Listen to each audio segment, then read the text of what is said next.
Hey guys, it's Miss Martinez. I've got another book for you today, but I am sorry that it is so late.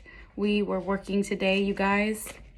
If you're not in my class or you're not at my school, it doesn't matter what school you're going to, your teachers, no matter what grade you're in, we are talking to each other.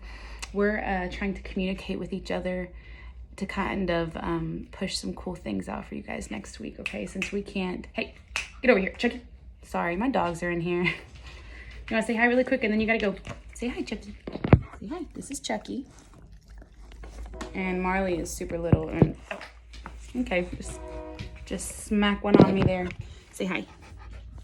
Okay, now y'all got to go. Get out of here. Get. Got to read a book. Go. Get. All right, so, well, there was 30 seconds of my life I'll never get back. I don't remember what I was saying.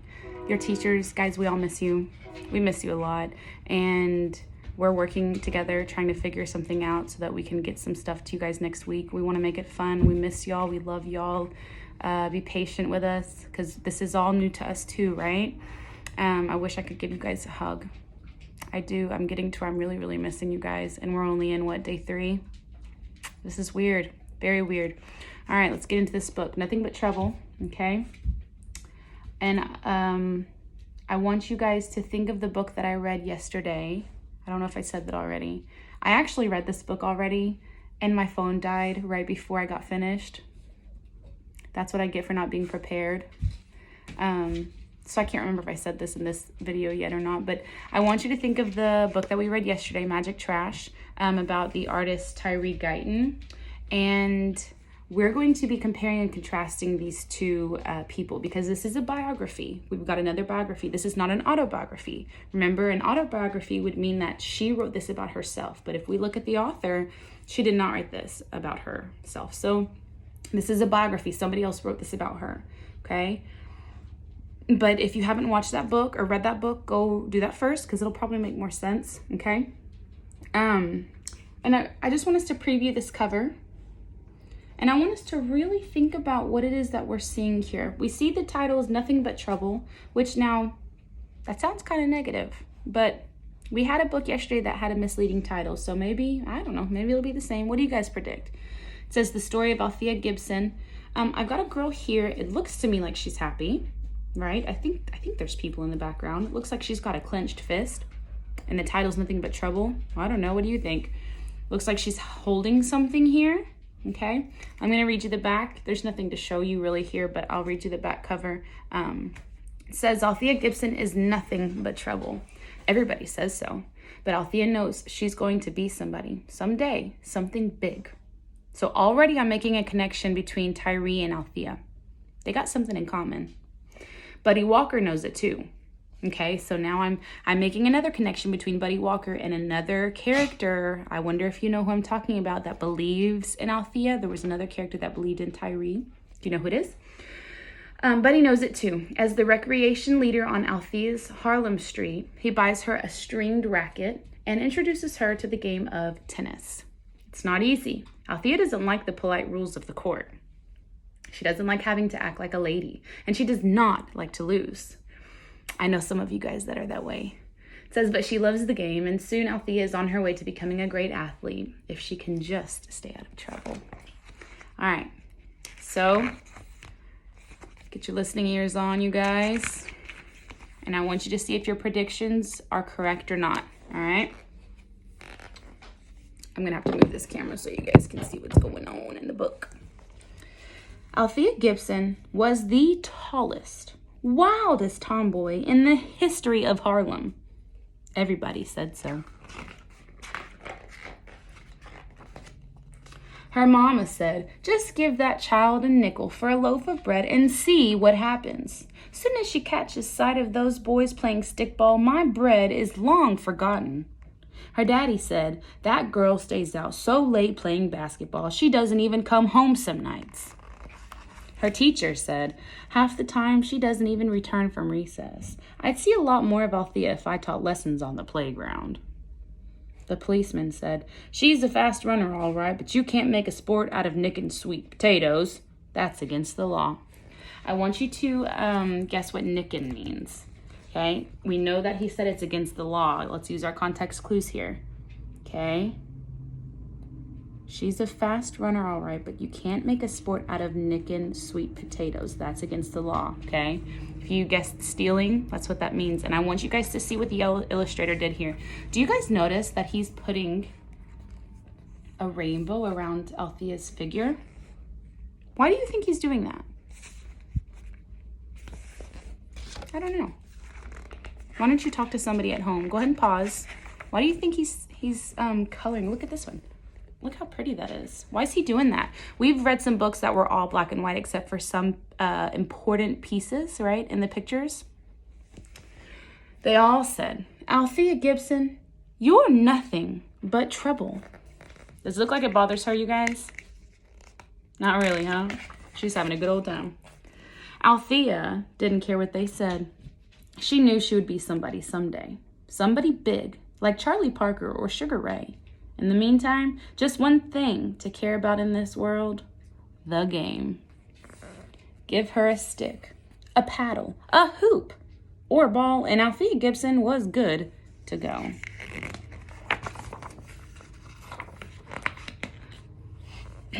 Buddy Walker was the play leader down on 143rd Street, where Althea lived. At night, he was a musician in one of Harlem's society orchestras. When Buddy watched Althea play paddle tennis, he didn't see nothing but trouble. No, sir, except maybe for the poor rubber ball. What he saw in Althea was pure possibility. I'm making some connections, you guys. Times were hard, but Buddy scrounged up enough money to buy Althea a string tennis racket at a second-hand store. It didn't look like much next to the big wooden paddle Althea normally used for street tennis. After she practiced a little, Buddy asked a friend at the Harlem River tennis courts to play a few sets with her. As Althea covered the court, Buddy forgot all about the wild tomboy who roamed the streets of Harlem. What Buddy saw was music in the way she moved. Okay, I want you to think about that. Talk about that with someone at home. What does the author mean by that? What Buddy saw was music in the way she moved. Usually we think of music using our sense of hearing, right? He's not using it for that. He's talking about movement. That's interesting. I like the way he worded that. But he wasn't the only one. Other players stopped their games to get a good look at her. Althea saw the other players watching her. It felt good. Made her feel like she was somebody. Althea, Buddy said after the game, trying to contain his excitement. This is Juan Cyril, a friend of mine. We have an idea. What do you predict's going to happen? What are they going to do? Juan Cyril belonged to the Cosmopolitan, the ritziest tennis club in Harlem. All the Sugar Hill Society people belonged there.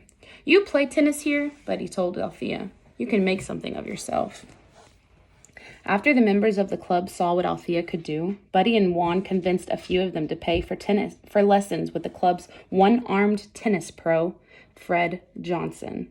Fred tried to improve Althea's ways on and off the court.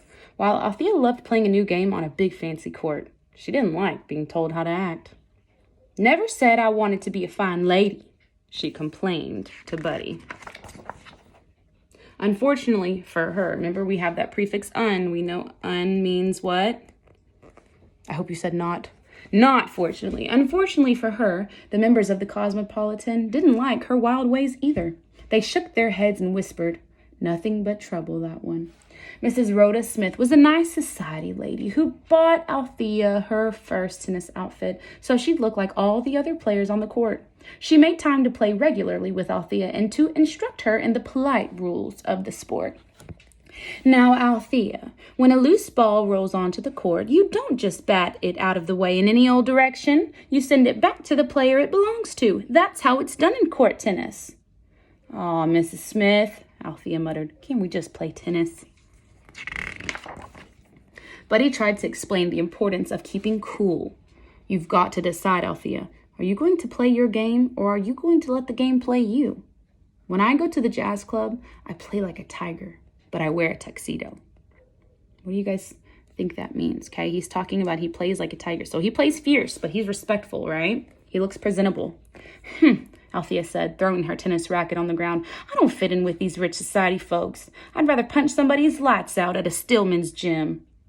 Buddy said, Althea, I still believe. A year later, Althea was in her first real tennis tournament.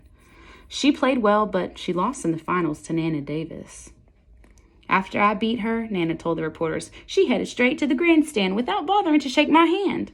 Some kid had been laughing at her, and she was going to throw him out. I tell you, Althea Gibson is nothing but trouble. Look how the illustrator kind of changed the colors. Instead of making them very wavy, they're all jaggedy, trying to depict her mood, huh? It took time, a good long time, but slowly Althea learned that wanting to slug her opponent as soon as she started losing her match made her a worse tennis player than if she kept her cool. With Buddy's help, Althea realized she could dress up in white and act like a lady and still beat the liver and lights out of the ball.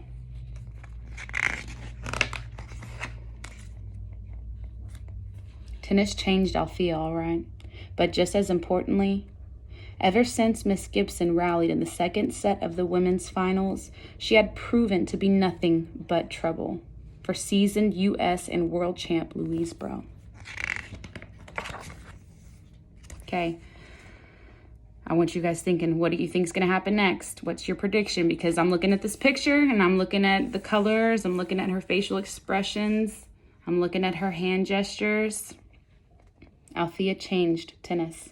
She did it, ladies and gentlemen. She did it. Althea Gibson has won the championship here at Wimbledon Center Court. With that, Althea Gibson became the first African-American, man or woman, ever to complete and or win the coveted Wimbledon Cup, long considered the highest honor in tennis. And she never did forget the man who first saw the champion of the world in the wildest tomboy in Harlem. Tonight is the conclusion of a long and satisfying journey. It all started on one of New York's play streets when Buddy Walker, a play street supervisor, said, Althea, I believe you could become a good lawn tennis player. With those words, he handed me my first tennis racket. Tonight, I thank Buddy Walker for a most satisfying victory. So who said this right here? Is this the author? What point of view is this from, okay? She's saying I. Me, my. That's Althea. That's Althea saying that in her speech, right? Okay, so we got an author's note, you guys. And I'm going to just leave this on the screen in case you want to pause it to read it. Just kind of goes over it. Let me sit on this chair because I sure did have to sit on the floor to read you guys that book. I'm just going to read you a few sentences. It says, Althea Gibson was born in 1927 into a family of sharecroppers. Okay, we've talked about that word sharecropper, okay, when we went over Black History Month, when we talked about slavery and things like that. It says, in 1957, she became the greatest female tennis player in the world. Althea Gibson lived the American dream, but dreams aren't achieved alone. Though this is Althea's story, it is also Buddy Walker's story. When he reached out to a child who was not his own by buying her a tennis racket, Buddy set in motion all the wonderful things to come for Althea, who was always gracious about acknowledging the people who helped her turn her life around. I love this book. All right, what you think? What you think? What you think? Did you like it? Okay, I want us to think about some things. I've got some questions I'm going to follow up with you guys. You can either pause it and answer them at the end. You can write it down. I would love if you got a piece of paper and a pencil and you wrote these answers out and sent them to me. That would be so cool. If you just send them to your mom or your dad or just whoever, okay? My first question is, what does Althea and Tyree have in common? What similarities do they share, okay? My second question is, how are they different? What do they not have in common? Okay. My second thing, okay, I want you guys to think of the theme, okay? Remember, the theme is the message, okay? So we talked yesterday, I think we said the theme for Magic Trash could be ordinary people can do extraordinary things. You can change your community by becoming united. So what do you guys think the theme, what do you think the author's message was to you guys? Okay, go ahead and pause it. And I want you to talk to somebody about that because I'm going to answer that one right now. I want you guys to check yourself. Okay. I hope you said something like working hard or determination can help you achieve your goals, maybe. Maybe helping other people. Get over here, Juggy. Helping other people can make you feel good. It could change their life, right? We've talked about kindness. I know Miss Barlow, I know we've all talked about kindness to you guys. Being just kind or being nice can help somebody just their entire life. All he did was believe in her, you guys. All he did was buy her a tennis racket. Think of what you can do, even though you're a child. What can you do around the house? How can you be kind to your parents? How can you be kind to your siblings, your cousins? What can you do that you're at your house? You know, we're all stuck inside. I hope you're at least getting outside to play. But what are ways that you could do something kind, okay? All right. I want you guys to be thinking, if we've been reading biographies, I want you to predict. I'm still going to put a book out tomorrow. I'm going to try to not do it so late. But what do you predict I'm going to read tomorrow? Also, I'm going to be having a special guest reader either tomorrow or Friday. I'm not sure which day. But I will have a special guest on my channel to read to you guys. I'll give you 3 hints, okay? If you go to my school, you'll know who this is. If not, this person loves you anyways. Okay, just because you love to read and you love to listen to books, I guarantee you. But for those that go to my school, it is a girl. Okay, that's your first clue. Your second clue is reading is her favorite subject. All right, so that kind of narrows it down, huh? And your third clue, let me think. What could I tell you? Get over here, Chucky. What could I tell you guys that would not give it away? It's a girl. Her favorite subject is reading. This is hard. I don't want to give it away yet. Okay. You see her every day. So that also narrows it down because there's some people that you only see one day out of the week or whatever. You see her every single day at school. If she comes to school, unless she's busy. I miss y'all a lot. I miss you guys. I wish I could give y'all a hug. This is hard. I enjoy spending time with my daughter and my dogs, but you guys, I miss y'all. I love you guys. I hope that you're spending time with your family. Make sure that you're washing your hands. Don't forget that video I showed you guys at Mythbusters of all the germs, and make sure you're sneezing into your elbow. I miss y'all. I love y'all. We all miss you. We all love you. And we're working hard to get some things pushed out to y'all so that y'all can still have a good time and learn at home, okay? Message me with any questions. If you just want to talk, message me. I'm here for you. I'm here for your parents. Thank you, parents. If you're watching this, I commend you because you guys are being the teachers right now and you're awesome. And we're going to get through this together and we're working together to make this work for us.